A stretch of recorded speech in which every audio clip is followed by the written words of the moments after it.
இந்த ராட்சத நீர் பேட்டரியில் 2 கோடி கிலோவாட் மின்சாரத்தை சேமிக்க முடியும்.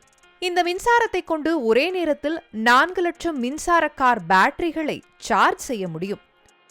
ஆல்ப்ஸ் மலையின் அடிவாரத்தில் 900 மெகாவாட் திறனுடைய இந்த நீர்மின் நிலையம் அமைக்கப்பட்டுள்ளது.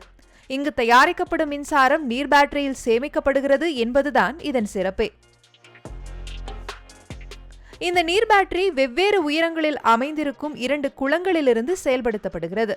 கீழே உள்ள குளத்திலிருந்து மேலே உள்ள குளத்திற்கு நீரை செலுத்துவதன் மூலம் உருவாகும் அதிகப்படியான மின்சாரம் பேட்டரியில் சேமிக்கப்பட்டு அதிலிருந்து பேட்டரி சார்ஜ் ஆகிறது. மின்சாரம் தேவைப்படும் போது நீர் பாயும் திசை அப்படியே தலைகீழாக மாற்றியமைக்கப்படுகிறது. நீர்மின் ஆலையிலிருந்து நீரை பம்ப் செய்வதன் மூலம் வரும் 5 நிமிடங்களில் இங்குள்ள டர்பைனை முழுவீச்சில் இயக்க முடியும். இந்த முறையில் மின்சாரத்தை சேகரிக்கும் நீர்மின் நிலையங்கள் காற்றாலை மற்றும் சூரிய ஒளியிலிருந்து கிடைக்கக்கூடிய மின்சாரத்தை விட நிலையான மின்சாரத்தை வழங்கக்கூடியவை. இவற்றுக்கு குறைந்த பராமரிப்பே போதுமானது. திடீரென முடங்கி போவதற்கான வாய்ப்புகளும் குறைவு.